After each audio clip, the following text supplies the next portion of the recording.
2026ஆம் ஆண்டு மட்டுமல்ல 2031ஆம் ஆண்டு கூட தமிழகத்தில் திமுக ஆட்சியே வரும் அப்படின்னு சொல்லி ஊட்டியில மலர் கண்காட்சி தொடங்கி வச்ச முதலமைச்சர் கருணாநிதி தெரிவிச்சிருக்காரு.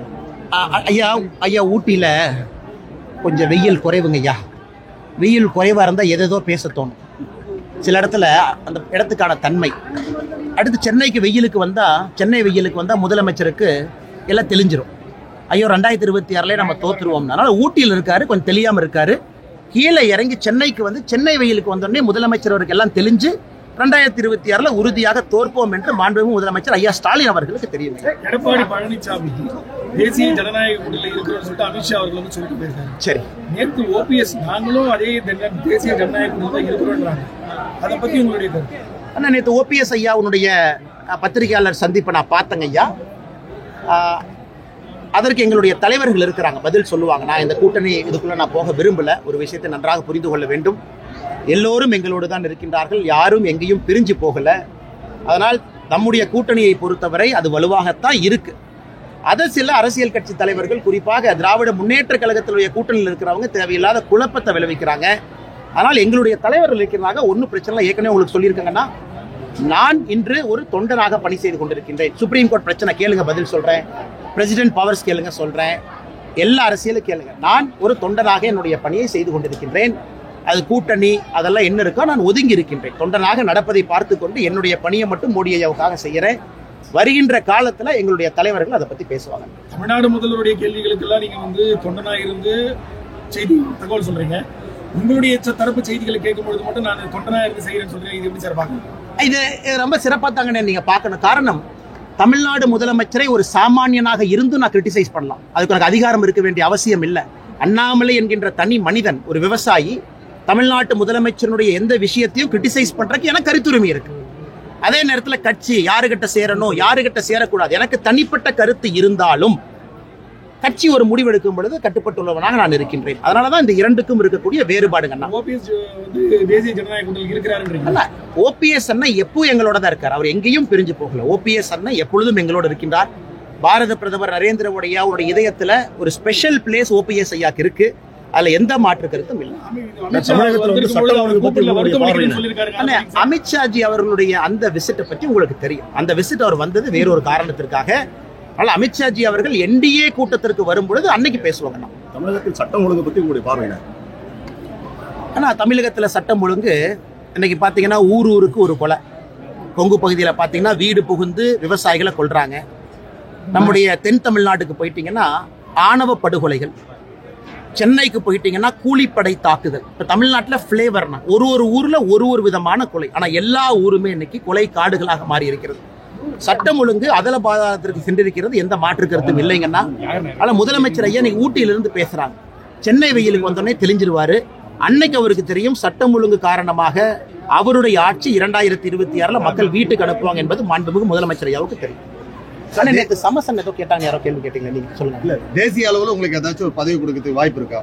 ஆனா நல்லா இருக்கேன், ஆடு மாட்டோடு இருக்கேன், விவசாயம் பார்க்குறேன். இந்த மாதிரி நேரம் கிடைச்சா கோயிலுக்கு வர்றேன், ரமணாசத்துக்கு தியானம் பண்ண வர்றேன்.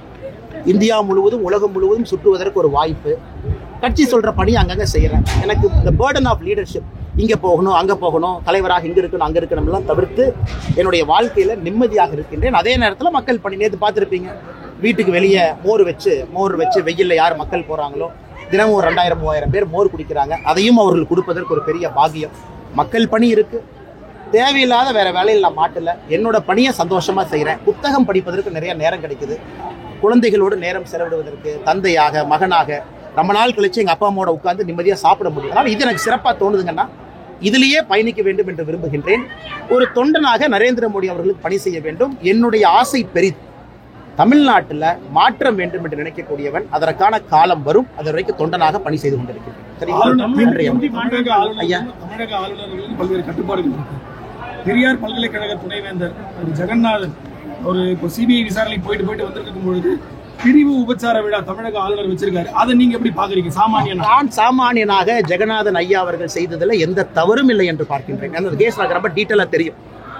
ஜெகநாதன் அவர்கள் மீது இருக்கக்கூடிய காழ்ப்புணர்ச்சினால பெரியார் பல்கலைக்கழகம் சேலத்துல ரிட்டையர் ஆவதற்கு சில நாட்கள் இருக்கும் முன்பு உள்ள போய் பெரிய பிரச்சனை பண்ணி கைது பண்ணி உச்சநீதிமன்றத்தினுடைய பெயில் ஆர்டர்லாம் உங்களுக்கு தெரியும், உயர்நீதிமன்றத்தினுடைய பெயில் ஆர்டர் உங்களுக்கு தெரியும். அதனால் என்னை பொறுத்தவரை சாமானிய மனிதனாக ஜெகநாதன் அவர்கள் எந்த தவறும் செய்யல. தமிழக அரசினுடைய அரசியல்ல மாட்டி சிக்கி கொண்டிருக்கக்கூடிய ஒரு மனிதனாகத்தான் ஜெகநாதன் அவர்களை பார்க்கிறேன். எப்பொழுதுமே நான் சொல்வேன்,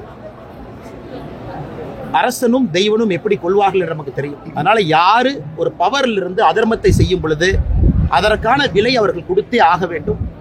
ஜெகநாதன் அவங்க கேஸ்ல அதர்மம் நடந்திருக்கிறது, ஆட்சியாளர்கள் அதற்கான விலையை கொடுப்பாங்க. 2021 சட்டமன்ற தேர்தலில் திமுக நான் அருமையா இருக்கேன், சிறப்பா இருக்கேன், என் வேலையை செஞ்சுட்டு இருக்கேன், நிம்மதியா இருக்கேன். எதுக்கு நான் இந்த நேரத்தில் பவர் எல்லாம் சாமானிய மனிதனாக இருப்பதே ஒரு பவராக பார்க்கின்றேன். உங்களை எல்லாம் ஈஸியா பார்க்க முடியுது.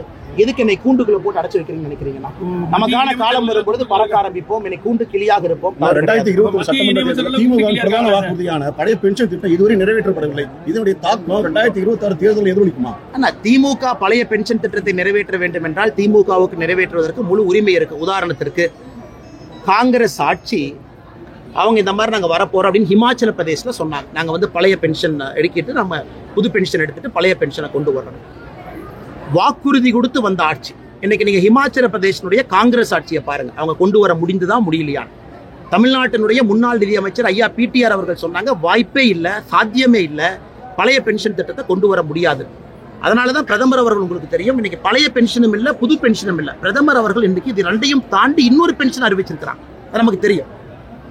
பிரதமர் அவர்கள் இன்னைக்கு பழைய பென்ஷன் நோக்கி போல, புது பென்ஷன் நோக்கி போல, இரண்டையும் தாண்டி வெளியே வந்தாச்சு. அப்படி இருக்கும் பொழுது பழைய பென்ஷன் புது பென்ஷன் என்பது இந்த நேரத்தில் தேவையில்லாத விவகாரமாகத்தான் நான் பார்க்கிறேன். மத்திய இணையமைச்சராக இருக்கிறவங்க கூண்டுக்குள்ள இருக்கிறாங்க, கூண்டு கிளியா இருக்கிறாங்கன்னு சொல்றேன். அண்ணே, வாக்குவாதம் பண்றேன்னா பண்ணலானே, கோயில்ல இருக்கேன், அது தவறா போயிடும். நான் எனக்காக பேசுறேன், நீங்க உங்களுக்காக பேசுறீங்க. ஒருத்தருக்கும் ஒன்னொன்னு பிடிக்கும், எனக்கு புரியாதுன்னு சொல்றேன். நான் இணையமைச்சராக அமைச்சராக இருந்தாலும் அவங்க இந்த பணியை செய்யறாங்க. இந்த நேரத்தில் இந்த பணியை நான் செய்யறேன். நான் கூண்டு கிளின்னு சொல்றேன், அதையே நீங்க இன்னொரு அமைச்சருக்கு போடுறீங்க, அதே இன்னொரு இணை அமைச்சருக்கு போடுறீங்க. நான் என்னுடைய மைண்டை, என்னுடைய நிலைமையை, நான் இருக்கக்கூடியதை, எனக்கு அப்பாவாகவும் இருக்குன்னு ஆசை, மகனாகவும் இருக்குன்னு ஆசை, தொண்டனாகவும் இருக்குன்னு ஆசை, நிம்மதியா இருக்கேன். இதை ஏன் நீ போட்டு அடைச்சு வைக்க பாக்குறீங்க தலைவர்? திருவண்ணாமலை அண்ணாமலையார் கோயில்ல பக்தர்கள் தரிசன வரிசையை விட புறவழி தரிசன வரிசை தான் அதிகம் பேர் மக்கள் போறதா ஒரு குற்றச்சாட்டு இருக்கு. ஐயா எனக்கு தெரியலைங்க ஐயா, தெரியாத விஷயத்த சொல்லக்கூடாது, நான் தெரிஞ்சுட்டு பேசுறேன். நன்றி. தேங்க்யூ.